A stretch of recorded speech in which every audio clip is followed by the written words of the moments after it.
Iran America সংঘাত এখন এমন একটা মোড়ে দাঁড়িয়ে যেখানে আর যুদ্ধ শব্দটা যথেষ্ট নয়। এখন এটা প্রতিশোধ, আধিপত্য, অর্থনীতি এবং বহু দশকের জমে থাকা রাজনৈতিক হিসেব চুকানোর একটা বিস্ফোরক অধ্যায়।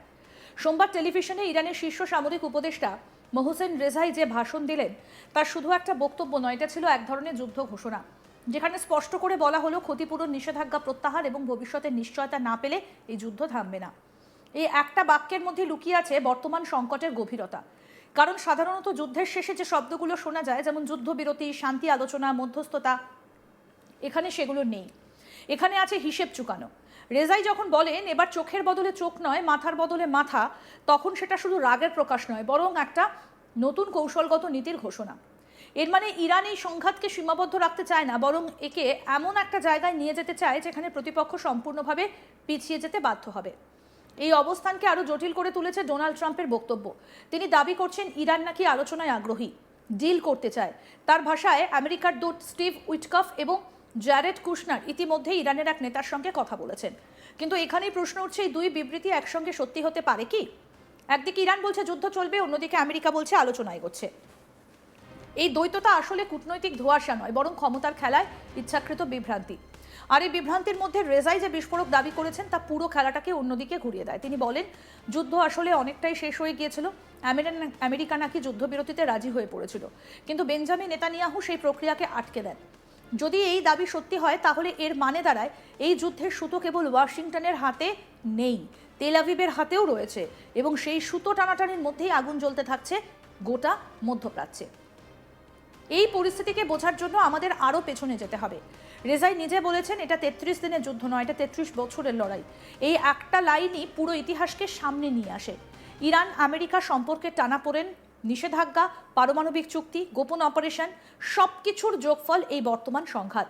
তাই এই যুদ্ধকে যদি কেউ শুধুমাত্র সাম্প্রতিক ঘটনাবলীর ফল বলে মনে করেন তাহলে সেটা হবে বড় ভুল। কি বলেছেন মোহসেন রেজাই, ইরানের শীর্ষ সামরিক উপদেষ্টা, শুনবো।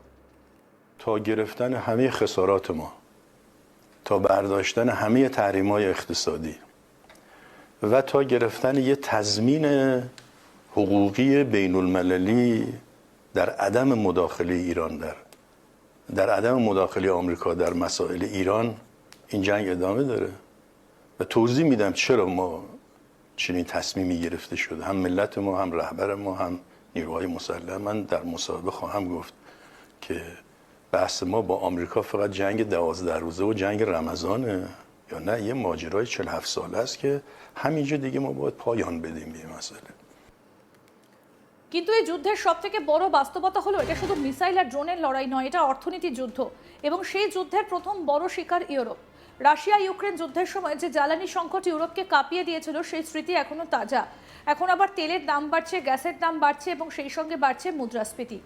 ইউরোপীয় কেন্দ্রীয় ব্যাংক এবং ব্যাংক অফ ইংল্যান্ড রীতিমধ্যে ইঙ্গিত দিচ্ছে সুদের হার বাড়াতে হতে পারে। এর মানে কি? এর মানে সাধারণ মানুষের জন্য ঋণ আরও ব্যয়বহুল হবে, ব্যবসার খরচ বাড়বে আর অর্থনৈতিক প্রবৃদ্ধি ধীরে ধীরে কমে যাবে। যুদ্ধের আগুন সরাসরি ইউরোপে না লাগলেও তার তাপ পৌঁছে যাচ্ছে প্রতিটা ঘরে। জার্মানি এই পরিস্থিতিতে সবথেকে বড় পরীক্ষার মুখে। তাদের অর্থনীতি মূলত শিল্প নির্ভর, আর সেই শিল্পের জ্বালানি আসে বাইরে থেকে। তেলের দাম বাড়া মানে উৎপাদন খরচ বেড়ে যাওয়া, রপ্তানি কমে যাওয়া এবং ধীরে ধীরে অর্থনীতির গতি থেমে যাওয়া। যদিও জার্মানি একটা বিশাল স্টিমুলাস প্যাকেজ ঘোষণা করেছে, কিন্তু সেটা এই বৈশ্বিক ঝড়ের সামনে কতটা টিকবে তা নিয়ে সন্দেহ থেকেই যাচ্ছে। ইতালির অবস্থাও একই রকম। তাদের জ্বালানি ব্যবস্থার বড় অংশই তেল এবং গ্যাস নির্ভর, ফলে দাম বাড়ার সরাসরি প্রভাব পড়ছে তাদের শিল্পে, কর্মসংস্থানে এবং সাধারণ মানুষের জীবনযাত্রায়। ইউকের ক্ষেত্রে সমস্যা আরও গভীর। তাদের বিদ্যুৎ উৎপাদনের বড় অংশ গ্যাসের ওপর নির্ভরশীল, ফলে গ্যাসের দাম বাড়া মানেই বিদ্যুতের দাম বাড়া। সরকার কিছুটা নিয়ন্ত্রণের চেষ্টা করছে, কিন্তু দীর্ঘমেয়াদী চাপ সামলানো কঠিন। সুদের হার বাড়লে সাধারণ মানুষের ঋণের বোঝা আরও বেড়ে যাবে, আর অর্থনীতি এক ধরনের স্লোডাউনের দিকে এগোবে। ইউরোপের বাইরে তাকালে জাপান একেবারে সরাসরি ঝুঁকির মুখে। তাদের প্রায় ৯৫% তেলই আসে মধ্যপ্রাচ্য থেকে, যার বেশিরভাগই আসে হরমুজ প্রণালী দিয়ে। এই সরু জলপথ যদি কোনোভাবে বন্ধ হয়ে যায় তাহলে জাপানের অর্থনীতি কার্যত স্থবির হয়ে পড়বে। এই হরমুজ প্রণালী এখন বিশ্বের সবথেকে গুরুত্বপূর্ণ কৌশলগত পয়েন্টগুলোর মধ্যে একটা। পৃথিবীর প্রায় ২০% তেল এই পথ দিয়ে যায়। ইরান যদি এই পথ নিয়ন্ত্রণে নেয় বা আংশিকভাবে বন্ধ করে দেয় তাহলে শুধু একটা অঞ্চল নয়, পুরো বিশ্বের অর্থনীতি কেঁপে উঠবে, তেলের দাম হুহু করে বাড়বে এবং তার প্রভাব পড়বে প্রতিটা দেশের ওপর।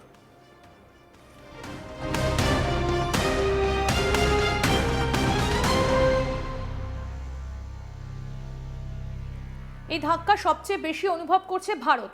ভারত তার প্রায় 90% তেল আমদানি করে এবং সেই তেলের বড় অংশই আসে হরমুজ প্রণালী দিয়ে। ফলে তেলের দাম বাড়া মানেই সরাসরি দেশের অর্থনীতিতে চাপ। রুপির মান পড়ে যাচ্ছে, অর্থনৈতিক প্রবৃদ্ধির পূর্বাভাস কমানো হচ্ছে এবং সবথেকে বড় কথা, সাধারণ মানুষের জীবনযাত্রার খরচ দ্রুত বাড়ছে। এই প্রভাব শুধু পরিসংখ্যানের মধ্যে সীমাবদ্ধ নয়, এটা চোখে দেখা বাস্তবতা। রেস্তোরাঁগুলোতে গ্যাসের খরচ বেড়ে যাওয়ায় মেনু পরিবর্তন হচ্ছে, অনেক জায়গায় গরম খাবার কমিয়ে দেওয়া হচ্ছে, চায়ের দোকানে চা বানানো ব্যয়বহুল হয়ে উঠছে। সামোসা, ধোসা যেগুলো একসময় সাধারণ মানুষের দৈনন্দিন খাবার ছিল, সেগুলো এখন ধীরে ধীরে বিলাসিতায় পরিণত হচ্ছে। একই চিত্র আরও ভয়াবহভাবে দেখা যাচ্ছে পাকিস্তানে। তারা আগেই অর্থনৈতিক সংকটে ছিল, আর এই যুদ্ধ সেই সংকটকে আরও গভীর করে তুলেছে। পেট্রোলের দাম বাড়ানো হচ্ছে, স্কুল বন্ধ রাখা হয়েছে, সরকারি খরচ কমাতে কঠোর নির্দেশ দেওয়া হয়েছে। এক কথায় একটা দেশের অর্থনীতি কিভাবে যুদ্ধের ঢেউয়ে ভেঙে পড়তে পারে তার জীবন্ত উদাহরণ হচ্ছে পাকিস্তান। এই পুরো অর্থনীতি বিশ্লেষণ করলে একটা বিষয় পরিষ্কার হয়ে যায়, এই যুদ্ধের কোনো সহজ সমাধান নেই। ইরান যে শর্ত দিয়েছে তা শুধু অর্থনৈতিক নয়, রাজনৈতিক এবং কৌশলগত। ক্ষতিপূরণ মানে শুধু টাকা নয়, বরং স্বীকারোক্তি। নিষেধাজ্ঞা প্রত্যাহার মানে আন্তর্জাতিক রাজনীতিতে ইরানের অবস্থানের পরিবর্তন, আর গ্যারান্টি মানে ভবিষ্যতে আমেরিকার হস্তক্ষেপ বন্ধ করার প্রতিশ্রুতি, যা বাস্তবে কার্যত অসম্ভব। অন্যদিকে আমেরিকার অবস্থানও খুব একটা নমনীয় নয়। তারা চাইবে ইরানকে চাপে রেখে আলোচনা করতে, যাতে নিজেদের প্রভাব বজায় রাখা যায়। আর এই টানাপোড়েনের মাঝখানে যুদ্ধ চলতে থাকবে, কখনো সরাসরি, কখনো পরোক্ষভাবে। সবথেকে বড় প্রশ্ন হলো, এই যুদ্ধ কোথায় গিয়ে থামবে? এটা কি একটা বড় আঞ্চলিক যুদ্ধের রূপ নেবে, নাকি ধীরে ধীরে ঠান্ডা হয়ে যাবে? এই প্রশ্নের উত্তর এখনই দেওয়া কঠিন। কিন্তু একটা বিষয় নিশ্চিত, এই যুদ্ধের প্রভাব থেকে কেউ রেহাই পাবে না। মধ্যপ্রাচ্যের মরুভূমি থেকে শুরু করে ইউরোপের শিল্প শহর, এশিয়ার জনবহুল দেশ, সব জায়গায় এই সংঘাতের প্রতিধ্বনি শোনা যাচ্ছে। এটা শুধু দুদেশের লড়াই নয়, এটা একটা নতুন বিশ্ব ব্যবস্থার সূচনার ইঙ্গিত। আর সেই নতুন ব্যবস্থায় শক্তি কার হাতে থাকবে তা নির্ধারণ করবে এই যুদ্ধের ফলাফল। কিন্তু তার আগে এই আগুনে পুড়তে থাকবে বিশ্ব অর্থনীতি, সাধারণ মানুষের জীবন এবং আন্তর্জাতিক রাজনীতির স্থিতিশীলতা।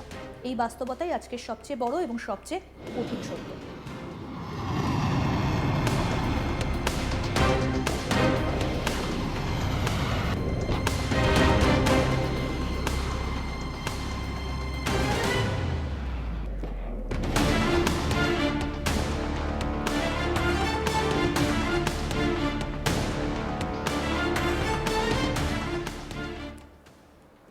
আরও আপডেট পেতে দেখতে থাকুন আজ তাক বাংলা। সাবস্ক্রাইব করুন, নোটিফিকেশন পেতে বেল বাটন অপশন প্রেস করুন।